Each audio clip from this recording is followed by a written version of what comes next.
Este segundo problema es el problema 919 del libro de Hibbeler. Pide lo siguiente. Determine el desplazamiento vertical de la junta A si los elementos A, B y BC experimentan un aumento de temperatura delta T de 200 grados Fahrenheit. Considere que A es igual a 2 pulgadas cuadradas y E son 29 por 10 a la 3 KSI. Además, el coeficiente de expansión térmica es de 6.6 por 10 a la menos 6 grados Fahrenheit. 1 sobre Fahrenheit. En este problema no tenemos cargas aplicadas y lo primero que vamos a hacer es identificar aquellas componentes del trabajo virtual interno que sí contribuyen al trabajo que se tiene que equilibrar con el externo. En este caso es prácticamente una aplicación de temperatura. Nos damos cuenta que en el extremo izquierdo de la ecuación puedo eliminar aquellas contribuciones al trabajo virtual externo que vienen de los asentamientos. En el extremo derecho de la ecuación puedo ver que no existen cargas debidas a fuerzas axiales en las barras porque la estructura real no va a llegar a tenerlas. De hecho, ahí estamos viendo la estructura real, ¿verdad? Que no tiene ninguna carga aplicada, por lo tanto no va a inducir trabajo debido a fuerza axial porque no va a haber deformación debido a fuerza axial en la estructura real. La flexión y el cortante, ya sabemos que no lo tomamos en cuenta. La temperatura sí, y en este caso no aparece errores de fabricación como parte del problema. Por lo tanto, tendríamos únicamente el término de temperatura.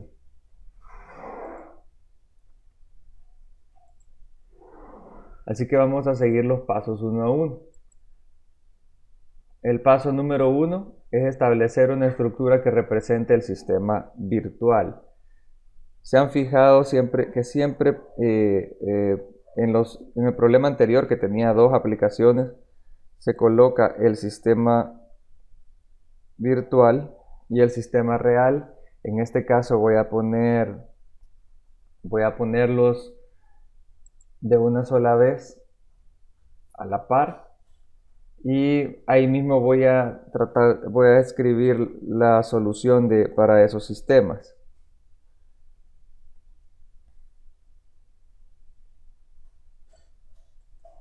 Así tengo las dos estructuras. A esta de la izquierda le voy a llamar sistema real y a la de la derecha el sistema virtual. Y tengo que colocar, de acuerdo al paso 2, en el sistema virtual la fuerza que tiene que estar colocada en el punto donde me interesa conocer el desplazamiento y en la dirección en la que me interesa conocer el desplazamiento. Así que, como quiero conocer el desplazamiento del punto A en vertical, voy a poner una fuerza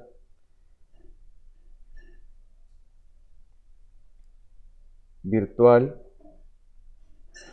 En este caso, como las unidades son KIP, bueno, son KSI, el módulo de elasticidad, y tengo módulo de elasticidad en KSI y tengo el área en pulgadas, me conviene poner KIP para que sea consistente con las unidades. En el nudo A. Por lo tanto, con eso estaría cumpliendo con el paso 2. He colocado una fuerza virtual en el punto donde deseo conocer el desplazamiento. Así que luego el paso 3 sería encontrar las fuerzas internas producidas por la carga virtual. Vamos a poner acciones internas producidas por la carga virtual. Estas acciones están también en este ejercicio, son sencillas de calcular porque puedo identificar con algunas características de la estática que hay barras que tienen fuerza cero. Por ejemplo, si veo el nudo A, puedo identificar que ambas barras, AE y AB, no tienen fuerza cero porque tienen que equilibrar la componente vertical de un kip, que sería la barra AE, la que la va a equilibrar, y la barra AB se tiene que equilibrar con la horizontal de la AE. Pero si me voy al nudo B, me doy cuenta de que la barra BE, que es vertical, no se puede equilibrar con ninguna otra barra porque ninguna otra barra tiene componente vertical. Por lo tanto, deduzco que la barra EB tiene fuerza cero. Y entonces la fuerza de la barra AB y de la barra BC son iguales. La siguiente conclusión que puedo sacar es que la barra,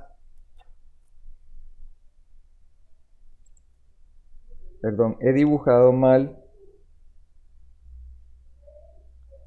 este sistema porque en DC no hay barra. Esa línea más bien era la dimensión.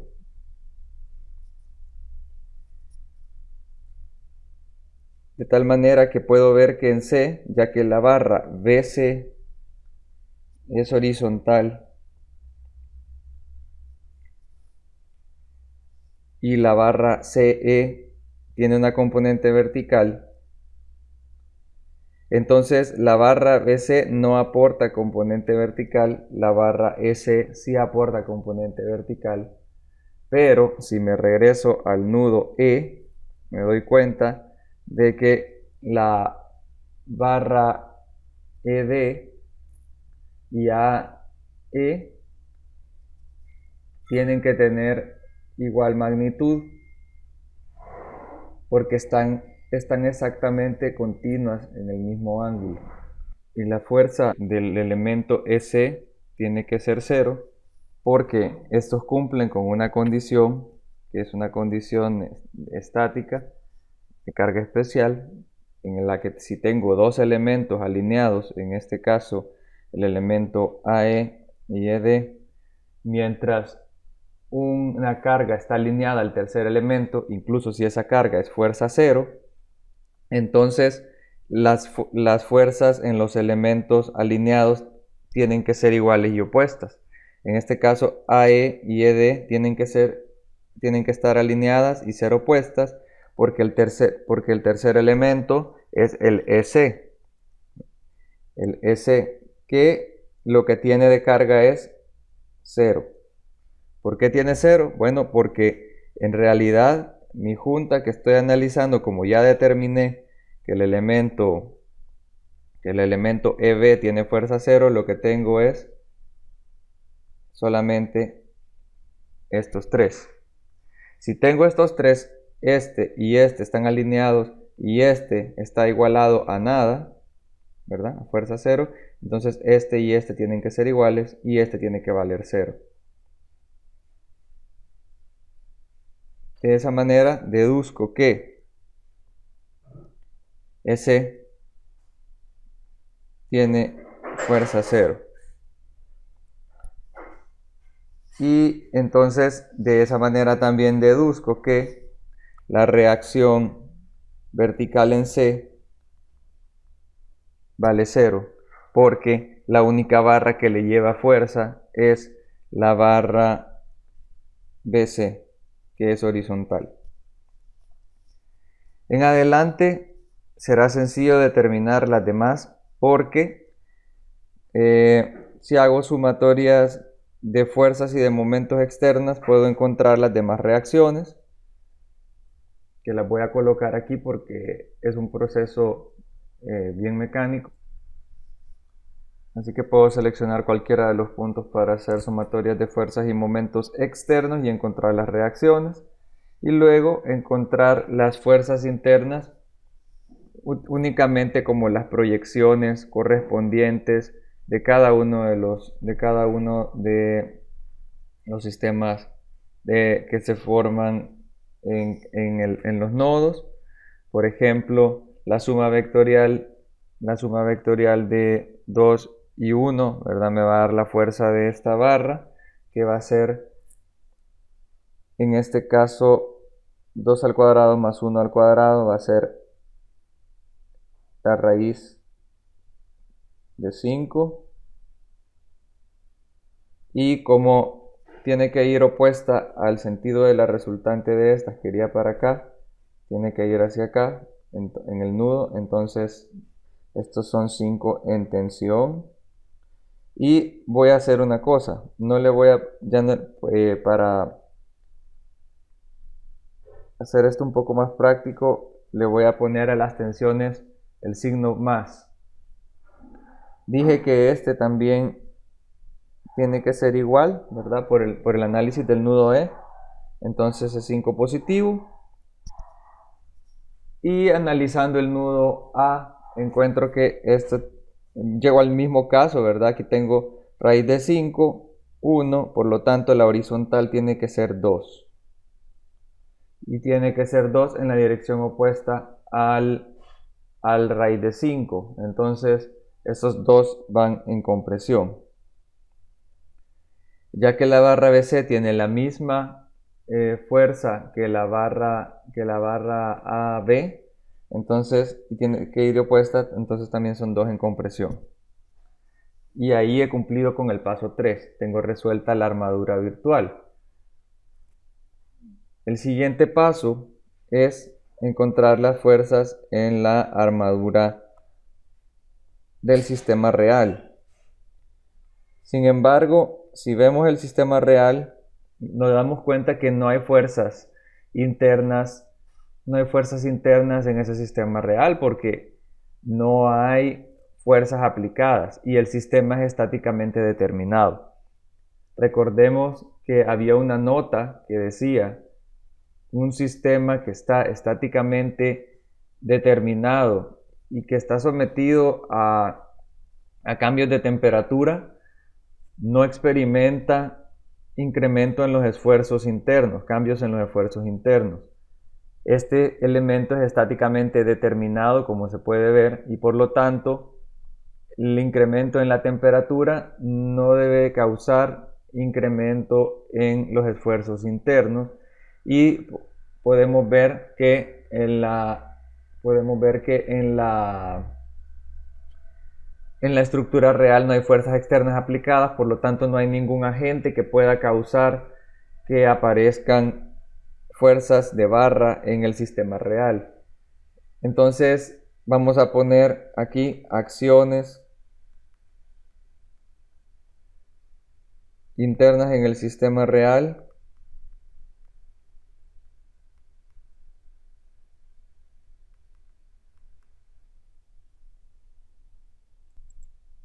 Son todas iguales a 0.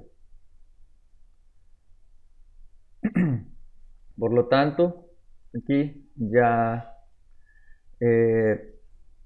establecidos los 4 pasos previos, voy al paso 5 y 6, que los hacemos juntos, ¿verdad?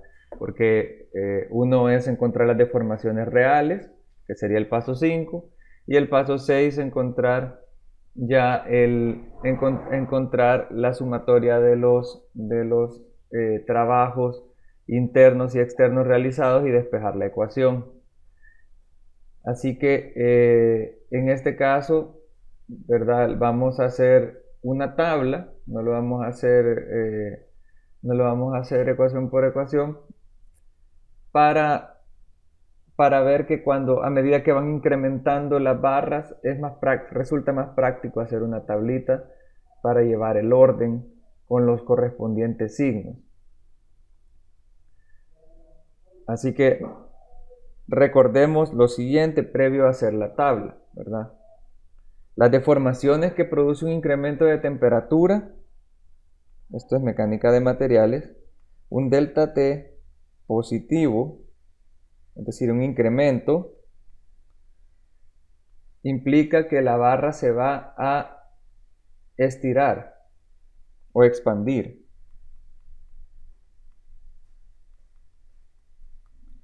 Mientras que un delta T negativo indica una contracción.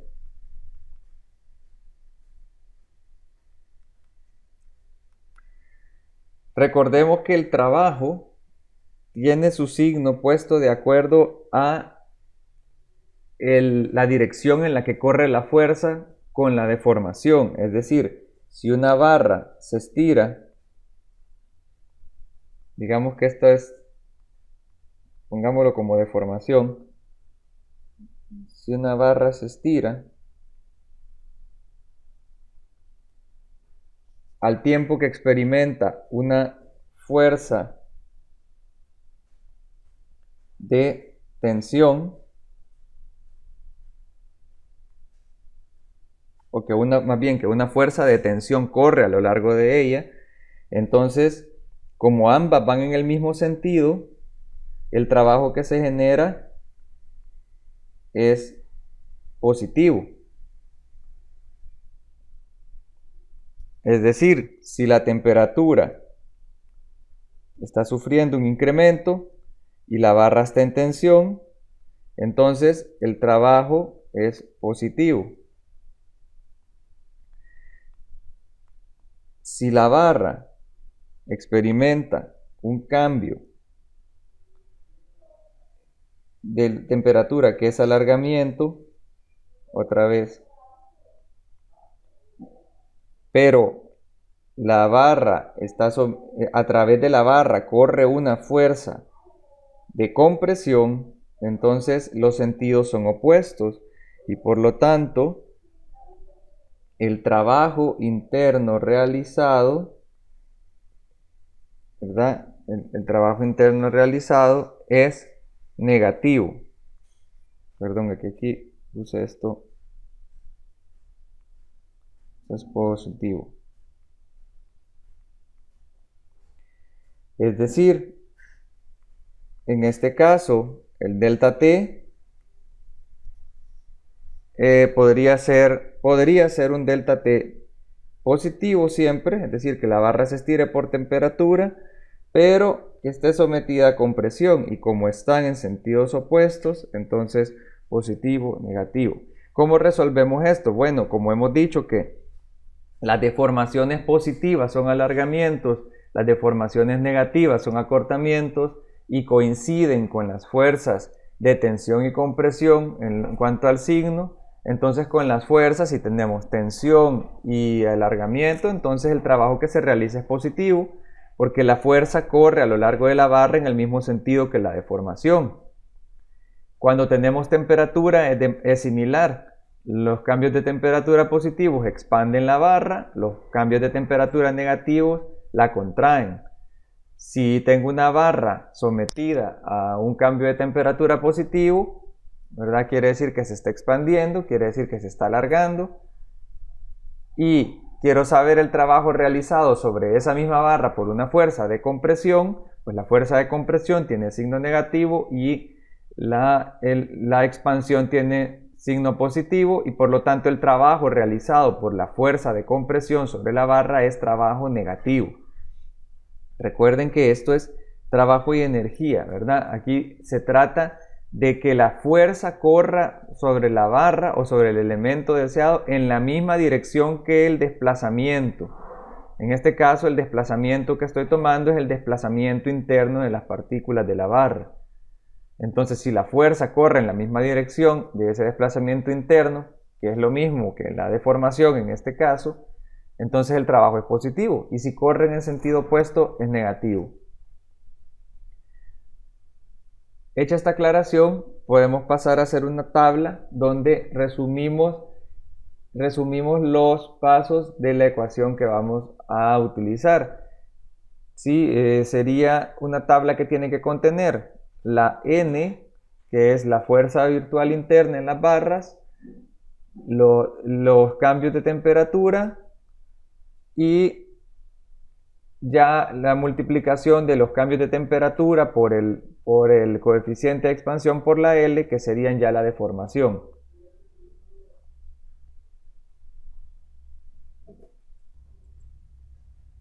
Así, esta tabla no va a quedar muy larga. Solamente prácticamente es ir copiando, leyendo de las figuras, ¿verdad? De la figura virtual, de la figura del sistema virtual, voy a copiar las cargas que corresponden a las barras y a ponerles su correspondiente signo, que ya se lo puse acá, entonces prácticamente solo los copio.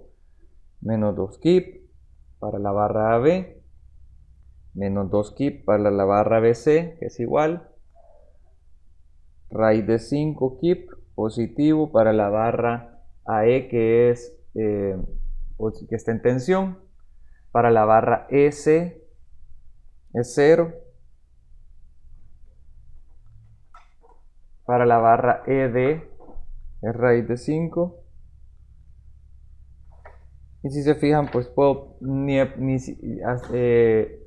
hasta se me ha olvidado escribir la barra EB, que igual va a tener 0, ¿verdad? Pero la voy a poner por aquí, solo porque quede constancia. Luego voy a leer del sistema real las deformaciones, que son las que están causadas por los cambios de temperatura. Alfa es 6 por 10 a la menos 6, 1 sobre Fahrenheit. Y el cambio está en Fahrenheit, así que no necesito hacer ninguna conversión de grados. Está sometido a un delta T de 200 positivo, es decir, un incremento, y tiene una longitud de 8 pies. Igual caso es para la barra BC.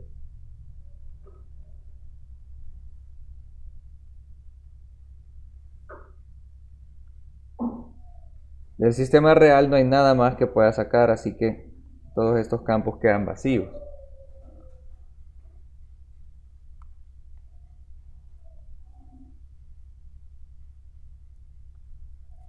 Permítanme que no se actualiza la pantalla.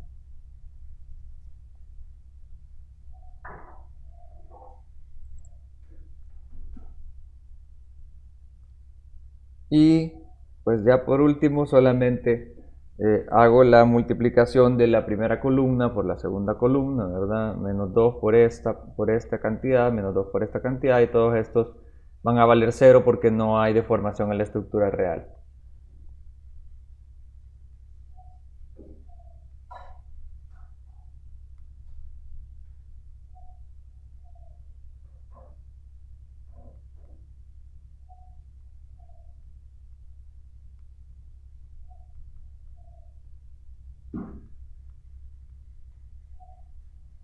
Okay.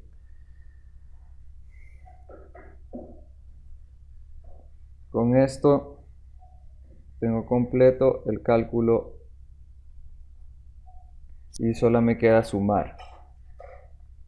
O sea que aquí lo que tengo en la base de la última columna es la sumatoria de todos los aportes al trabajo interno. N por alfa, por delta T, por L. Esto es, en total, menos 0.04, 22.4, y esto está en kip por pie.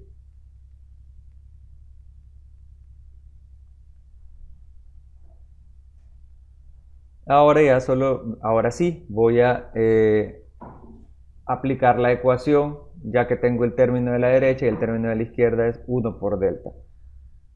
Entonces, la ecuación de trabajo virtual quedaría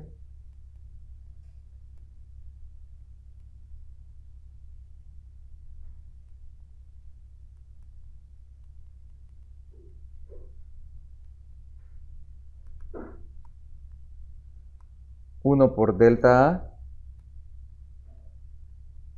Noten que aquí esto significa que estoy suponiendo que delta A va a ser hacia abajo, ¿verdad? Porque estoy poniéndole positivo al término de la derecha, ¿verdad? Como que si la fuerza va en la misma dirección de la deformación, perdón, del desplazamiento del punto A. Y por otro lado,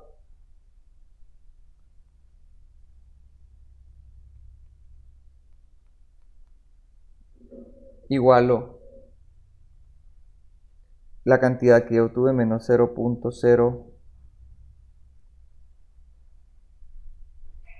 Es más, pongamos para que quede constancia, sumatoria de n por delta t por alfa. Esto sería 1 por delta A igual a menos 0.04224. Recordemos que esto está kip por pie. ¿Sí? Y que el 1 es un kip. Así que de aquí ya obtengo la solución, que me resulta en que delta A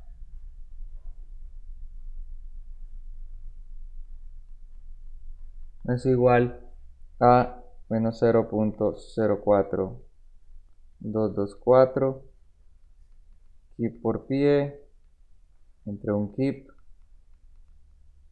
¿sí? O sea, 0.04224 pies. Y lo puedo pasar a pulgadas,